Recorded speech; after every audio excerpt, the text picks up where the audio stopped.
Hello everyone, welcome back. Study ম্যাথমেটিক্সে প্রত্যেককে স্বাগত জানিয়ে ক্লাস 9 থেকে আমরা chapter 18 page number 260 video part number আজকে 41 করব কোষে দেখে 18 থেকে। লাস্ট ভিডিওতে আমরা 17 দাগেরটা করেছি, আজকে আমরা 18 দাগের অঙ্কটা করব। কি বলেছে দেখো 18 দাগের, বলছে লীনা মেলা থেকে একটি বালা কিনে হাতে পড়েছে। বালা বলতে একটু চুড়ি বলা যায়, কিন্তু এর যে সাইডটা আছে মানে এই সাইডগুলো সেগুলো একটু মোটা হবে। ওকে, মোটা ধরনের একটি চুড়িকে বালা বলা হয়। বালাটিতে 269.5 মানে 269.5 বর্গ সেমি ধাতু আছে। তার মানে কি ক্ষেত্রফল কি করে বুঝবো, দেখো বর্গ আছে, তার মানে এই সাইডে যে আছে সেটা কিন্তু ক্ষেত্রফল দেওয়া আছে। বলেছে বালাটির বহি ব্যাসার্ধের, দেখো বহি ব্যাসের দৈর্ঘ্য দেওয়া আছে 28 সেমি হলে অন্ত ব্যাসের দৈর্ঘ্য বের করতে হবে। প্রথমত আমরা কি করব, একটি চুড়ি যদি আমরা বা বালা যদি এখানে ছবি অঙ্কন করে বেটার হবে, বোঝার সুবিধার্থের জন্য আমরা একটা বালা সবসময় বৃত্ত হয়। ওকে, যেমন চুড়ি যে মেয়েরা পরে সেটা কিন্তু বৃত্তর মতোই গোল হয়। তাহলে আমরা ছবি এঁকে বুঝে নিই। ওকে, এটা ধরনের একটি বালা, তো বালাটা তো একটু মোটা হবে, তাহলে আমরা এর ভিতরে আরেকটি বৃত্ত অঙ্কন করতে পারবো।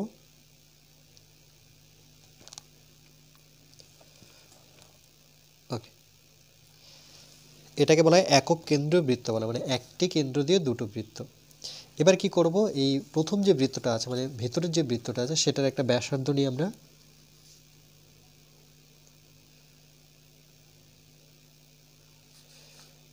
এখান থেকে এর দূরত্ব আমরা ছোট হাতের আর ধরলাম।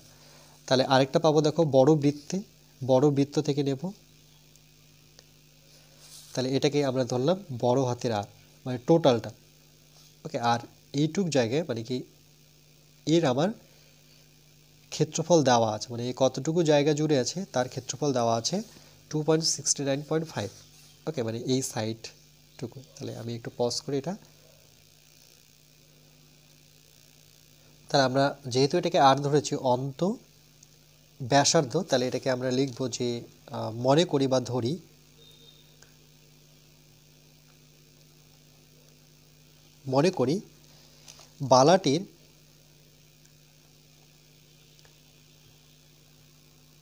বালাটির অন্ত ব্যাসার্ধ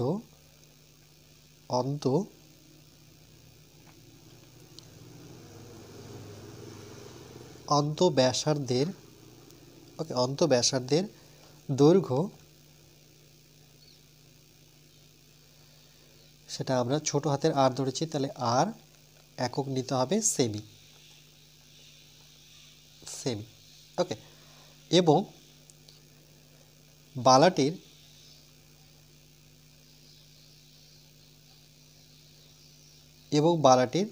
এবার হচ্ছে বহি ব্যাসার্ধ, ওকে, অর্থাৎ বাইরের, বহি বলতে এই বাইরেরটা মানে বড়টা। ওকে, এটা যদি অন্ত ব্যাসার্ধ হয় তাহলে তার বাইরে হচ্ছে বহি ব্যাসার্ধের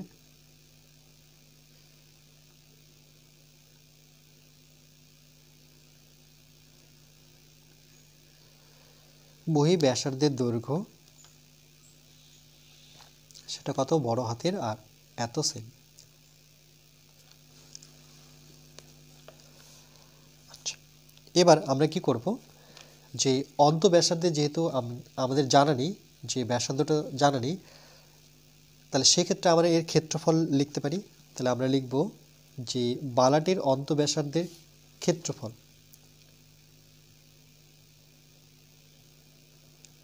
বালাটির অন্ত মানে ভিতরের,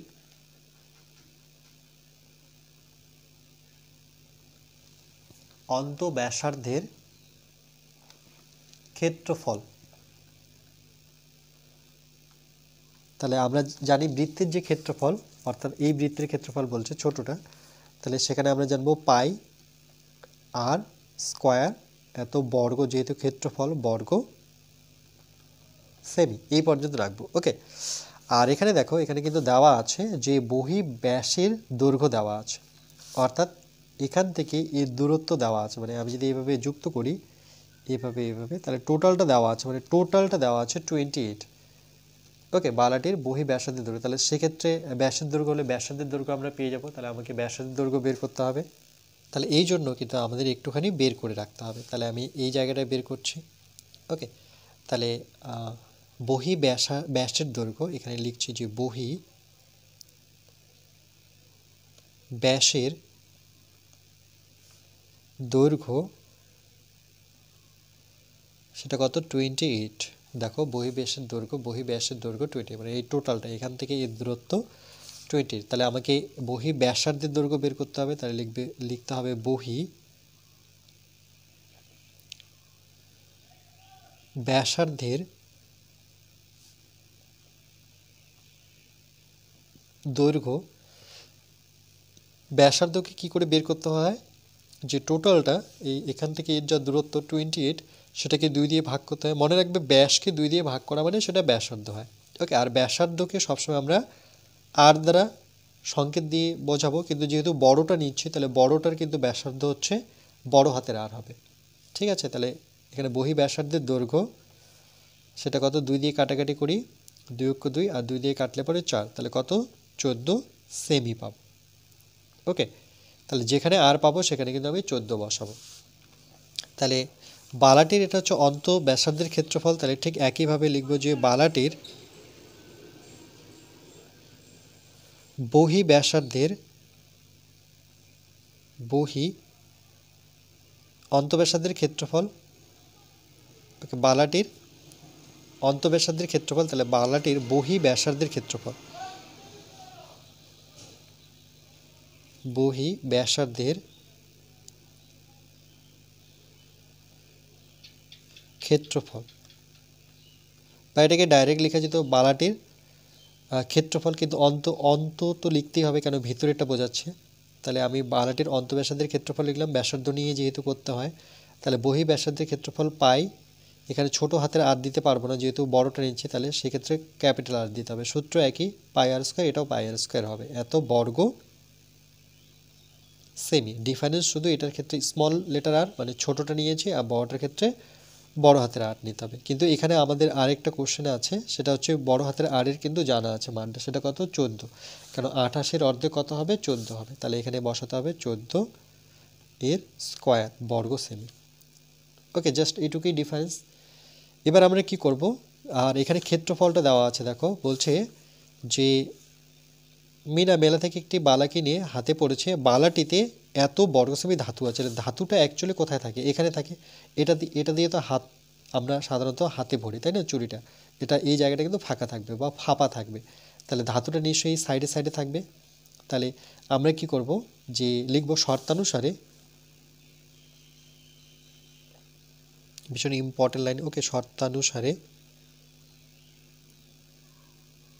দেখো কি করে করতে হবে, এই টোটালটার ক্ষেত্রফল থেকে, মানে টোটালটার ক্ষেত্রফল কত, এটা বড় হাতের যেটা, মানে কি আমরা এটা পেয়েছি, তো চলো আমি সেটা লিখে দিচ্ছি যে πr², টোটালটার ক্ষেত্রফল থেকে আমি ছোটোটার ক্ষেত্রফল বিয়োগ করব। ওকে, বড়টার ক্ষেত্রফল থেকে আমি ছোটোটার ক্ষেত্রফল বিয়োগ করব, তাহলে কিন্তু আমি বালার ধাতুটুকু পাবো। তাহলে বালার ধাতুটুকু কত দেওয়া আছে, 269.5। ওকে, এই যে দেখো 269.5 বোঝা গেল। দেখো বড়টার ক্ষেত্রফল থেকে আরেকবার দেখাচ্ছি, দেখো টোটালটার ক্ষেত্রফল থেকে আমি এইটুক ক্ষেত্রফল বিয়োগ করব, এইটুক, তাহলে তো আমি এটা পাবো। তার জন্য আমাকে বড়টার ক্ষেত্রফল থেকে ছোটটার ক্ষেত্রফল বিয়োগ করতে হবে। ওকে, তাহলে এখানে পাইটা যদি কমন নিয়ে নিই বেটার হবে, তাহলে এখানে পড়ে থাকছে কি ক্যাপিটাল r² মাইনাস স্মল লেটারে r² ইকুয়াল টু 269.5। পাইয়ের মান বসিয়ে দিই 22/7। ওকে, এখানে আর এর জায়গায় আমরা কত বসাতে পারি, 14, বা তোমরা এখানে অলরেডি সেটা বসিয়েছি সেটা বসাতে পারি, তো এখানে 14 বসাবো। আর ছোটো হাতের আর তো জানা নেই, সেটা r² থাকবে। ওকে, তাহলে দেখো এখানে বড় হাতের আর এর জায়গায় আমি 14 বসাবো, সেটা অলরেডি এখানে লিখেছি, আর এখানে হচ্ছে 269.5। তাহলে এখানে দেখো এখানে আমার থাকছে 14 স্কোয়ার মাইনাস r², আমি এটাকে কিছুই করব না, ইকুয়াল টু 269.5 ইন্টু আমি এই যে 22/7 আছে না, সেটাকে সমান সমান ও পাশে লিখতে যাচ্ছি। তাহলে কি হয়ে যাবে, এই হরটা চলে যাবে উপরে, মানে এরা জায়গা পরিবর্তন করে বা উল্টে যায় বলতে পারো। ওকে, তাহলে এই 14 স্কোয়ার এটাও করে নিই। 14 স্কোয়ার কত হবে সেটা যদি আমরা 14 দুটো গুণ করি, 14 স্কোয়ার বলতে মনে রাখবে 14 দুগুণে 28 নয়, সেটা কিন্তু 14 গুণন 14 বোঝায়, অর্থাৎ দুটো 14কে গুণ করতে হবে। তাহলে 4 4 16 6 হাতের 1 4 একে 4 আর একে 5 56, আবার 4 একে 4 এককে 6 5 এর যোগ করলে 9, তাহলে কত পাবো 196 পাবো। তাহলে এখানে আমরা পাবো 196 minus r square equal to, আচ্ছা এখানে আমরা কি করতে পারি, এখানে আমরা ওকে 22 দিয়ে এটাকে ভাগ করব না দশমিক তুলে নিই। চলো এখানে আমরা দশমিক তুলে নিই, 2695। আমি কি করলাম, এই দশমিকের জন্য 1 বসাবো, একটা সংখ্যা আছে বলে একটা শূন্য, তাহলে দেখি হয়তো সহজ হতে পারে, এটা আসবে। ওকে, এবার আমরা যদি কাটাকাটি করি 5 দিয়ে, দেখো এটাকে 5 দিয়ে কাটাকাটি যাবে, 5 দিয়ে কাটাকাটি করলে 5 5 25, 1 পড়ে থাকলো 19, 5 দুগুণে 10, 3 5 15, 15 4 মানে 5 লং 45, 5 দিয়ে কাটলে পরে 5 দুগুণে 10, আর যাবে 2 দিয়ে তো যাচ্ছে না, তবে 11 দিয়ে, ওকে 11 দিয়ে করতে পারি যে 3 11 33, 4 11 44, 44 45 46 47 48 49 50 51 52 53, হ্যাঁ 9 পাচ্ছি। দেখো এটাকে যদি আমি এই 539কে যদি আমরা 11 দিয়ে ভাগ করি, তাহলে দেখো জোড়া সংখ্যা নাও, 4 11 কত 44 বসাতে হবে, 4 থেকে 13 গণ, 4 5 6 7 8 9 10 11 12 13, 9 নামবে এখানে, হাতের 1 এই 9 আছে, আবার 9 11 কত 99, তাহলে 11 ঘরে নামাতে পড়লে 11 দুগুণে 22, 11 ঘরের নামতা আমি এখানে করে দিয়েছি, সেটা কত 49। ওকে, আর তো যাবে না 49কে 2 দিয়ে ভাগ, তাহলে আমরা ফাইনালি কি পাচ্ছি যে 49, তার সাথে আছে 7 দেখো, আর নিচে আছে দুটো 2, 2 ইন্টু 2, আর এখানে 196 মাইনাস আর স্কোয়ার আছে, এটাকে এখন কিছু করছি না আমরা। ওকে, এটাকে যদি আমরা কি করব, এটাকে ওকে গুণ করে নিই, 2 দুগুণে কত, এই একই লাইনে করি তাহলে জায়গা কম হবে, 2 দুগুণে কত 4, আর 49কে 7 দিয়ে গুণ করে নিই, তাহলে 49কে 7 দিয়ে গুণ করলে 7 লং 63, 3 হাতে থাকবে 6, আর 4 7 28, 29 30, 30 34, তাহলে 3 4 3, এভাবে রাখবো না, এটাকে আমরা ভাগ করে নেব, দশমিকে কনভার্ট করে নেব। তাই এটাকে যদি ভাগ করি তাহলে কত পাবো, তাহলে 34, তাহলে প্রথমে 4 আসতে 32 করতে পারি, 2 নামবে 23 আসবে, তারপরে 5 করতে পারি, 4 5 20, তাহলে 3 নামবে। ওকে, আর এবার দশমিক নিয়ে এখানে শূন্য বসে দিই, 4 7 28 করতে পারি, তারপরে আবার 2 নামবে, দশমিকের জন্য শূন্য বসাই, 4 5 20 করতে পারি। ওকে, মিলে গেল, কিন্তু 85.75, তাহলে এখানে পাবো 85.75। ওকে, এবার দেখো পরবর্তী কি করব, যে আমি আর স্কোয়ারটা চাচ্ছি, শুধু আর স্কোয়ার, তাহলে তার সামনে আবার দেখতে পাচ্ছি মাইনাস আছে, চলো তাহলে মাইনাস আর স্কোয়ার রাখি, আর এখানে আসছে 85 মাইনাস 75, সরি 85.75, এটা থেকে আমাকে এটা এইদিকে নিয়ে আসবো, তাহলে এটা কিন্তু মাইনাস হবে 196, তাইলে আমরা কি পাবো মাইনাস আর স্কোয়ার, মাইনাসটা ছাড়বো না, 196 থেকে 85.5 বিয়োগ করি। ওকে, এই জায়গায় যে 196 থেকে আমাকে বিয়োগ করতে হবে 85, দেখে দেখে বসাবে, এখানে বসাবো 85 দশমিক, এই গোটা সংখ্যার পরেই হয় 75। ওকে, বড়টা থেকে ছোটোটা বিয়োগ করবো, আর এখানে দশমিক নিয়ে এর সামনে দুটো শূন্য লাগিয়ে দেবো, তাহলে 10 থেকে 5 বিয়োগ করলে পরে 5 হবে। ওকে, আর এখানে হাতের 1 আসবে, তাহলে 10 থেকে 8 বিয়োগ করলে পরে 2 হবে, দশমিক দশমিকের জায়গায় থাকবে, এখানে হাতের 1 চলে আসবে, যেহেতু 10 ধরেছি তাহলে এটা 6, তার মানে 0, আর এখানে হাতের 1 তো থাকবে না, কেন কি 19 থেকে 9 থেকে 8 বিয়োগ করলে 1, এখানে 1, তাহলে 110.25, তাহলে কিন্তু মাইনাস হবে কেন, যেহেতু এখানে কে বড়, এই যে দুজনের মধ্যে কিন্তু 196 বড়, তাহলে মাইনাস 110.25। এবার এই মাইনাস সরিয়ে নিই, তাহলে আর স্কোয়ার ইকুয়াল টু কত পাচ্ছি 110.25। ওকে, তাহলে আর ইকুয়াল টু কত পাবো, আর ইকুয়াল টু আর বেরিয়ে গেলে আমার অ্যান্সার চলে আসবে এই টোটালটার উপরে বর্গমূল হবে 110.25। ওকে, এবার এটাকে বর্গমূলের ভাগের সাহায্যে আমাকে এখানে আর এর ভ্যালুটা নির্ণয় করতে হবে। তাহলে এখানে একটুখানি অন্যরকম হয়ে গেছে, তো চলো আমরা এখানে বর্গমূলের ভাগটা করে নিই, এখানে যেহেতু জায়গা আছে। তাহলে এখানে লিখব 110.25। বর্গমূলের ভাগ কী করে করতে হয়, জোড়া সংখ্যা পিছন দিক থেকে বাদ, এখান থেকে বাদ। ওকে, এক থাকলো, তাহলে এখানে যে সংখ্যা বসবে এখানেও সেম সংখ্যা বসবে, এককে এক মিলে গেল। একবারে আমার টোটাল সংখ্যাটা নামবে 10। ওকে, 10 নামলো, কত নামলো 10, মানে প্রথম জোড়াটা নিই। তাহলে একের ডবল কত 2, এই প্রথম জোড়াটা নামাবো, এই জোড়াটা পরে নামাবো। ওকে, একের ডবল কত 2 আসলো। ওকে, এবার আমরা এখানে এই সংখ্যাটা আর এখানে যে সংখ্যা বসাবো সেম সংখ্যা বসিয়ে আমাকে 10-এর কাছাকাছি আসতে হবে। তাহলে এক যদি বসে, এককে এক, দুই অক্ষে দুই, তাহলে 21 হচ্ছে, বড় হয়ে যাচ্ছে। তাহলে একের থেকেও ছোট সংখ্যা ভাবতে হবে, তার মানে সরি এখানে দাগটা দেওয়াটা ভুল হয়ে গেল, এখানে এই জায়গাটা প্রয়োজন আছে আমাদের। তাহলে আমি এখানে শূন্য বসাই, তাহলে শূন্যকে শূন্য, শূন্যকে শূন্য, তাহলে এটা ছাড়া আর কোনো অপশন নেই। ওকে, তাহলে এখানে শূন্যই বসাতে হবে। তাহলে শূন্য দিয়ে করলে আমরা কী পাবো, দুটো শূন্য পাবো। তাহলে এখানে শূন্য মানে এখানেও শূন্য, এটা এবার বিয়োগ করে নিই, তাহলে এখানে 10ই নামবে। এবার এই জোড়াকে নামিয়ে নিই, সেটা কত 25। 2-এর ডবল তো আর আসবে না, 2 হবে, শূন্যর ডবল তো শূন্যই হয়। এবার 2 শূন্য নিয়ে এখানে যে সংখ্যা বসাবো সেম সংখ্যা বসিয়ে আমাকে, আচ্ছা 10 নেমেছে, 10-এর পরে কিন্তু আমাকে দশমিক নিতে হবে। ওকে, যেহেতু পরে 25 নামিয়েছে, তাহলে দশমিকের জায়গায় থাকবে। এবার এখানে 5, এখানে 5 নিয়ে করে দেখি, 5 5 25 আর 5 দুগুণে 10, দেখো 1025 হয়ে গেল। তাহলে কত দিয়ে মিললো, দুটো 5 দিয়ে, তাহলে এখানে একটা 5, এখানে একটা 5, তাহলে আমার অ্যান্সার হচ্ছে 10.5।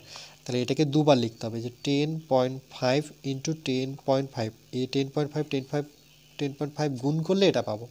তাহলে আমরা জানি বর্গমূলের ভিতরে জোড়া সংখ্যা থাকলে সেখান থেকে বর্গমূলটা উঠে যায়, কিন্তু সেখান থেকে একটা সংখ্যা বেরোয়। ওকে, এটা অনেকবার বলেছি, তবু আরেকবার বলছি কেন, যে ধরে নাও বর্গমূলের ভিতরে একই সংখ্যা আছে, দুটো এ, তাহলে আমরা কি জানি, দুটো এ বলতে এ স্কোয়ার বোঝায়।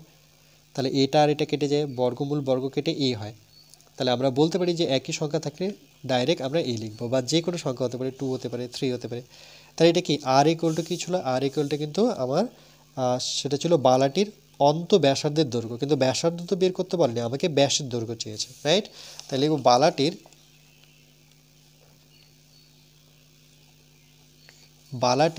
অন্ত ব্যাসার্ধের দৈর্ঘ্য, অন্ত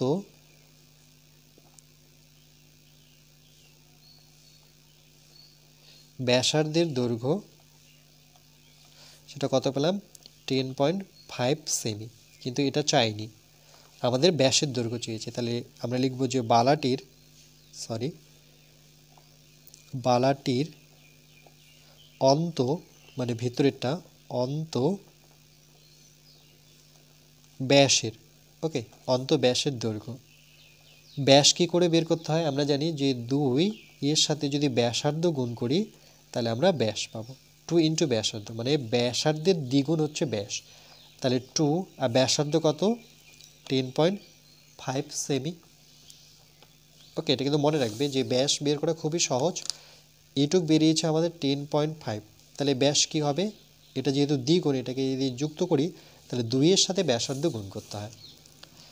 তাহলে 10.5 এর সাথে 2 গুণ করে নিই, 5 দুগুণে 10 শূন্য, হাতের 1, 2 শূন্য শূন্য, দেখো 2 শূন্য শূন্য আর হাতের 1 মানে এখানেই থাকবে, বা এভাবে বলতে পারি 5 দুগুণে 10ই থাকবে, যেহেতু শূন্য আছে, আর 2 অক্ষে 2, দশমিক 1 ঘর আগে, তাহলে 1 ঘর আগে যদি দশমিক বসিয়ে দিই তাহলে এই শূন্য তার প্রয়োজন নেই, তাহলে আমরা ফাইনাল এখানে কত পাবো, শুধু 21। তাহলে 21 সেমি হচ্ছে এর ব্যাসের দৈর্ঘ্য। ওকে, এটাই হচ্ছে আমাদের উত্তর। বুঝতে পেরেছো নিশ্চয়ই, দেখে নাও অঙ্কটা।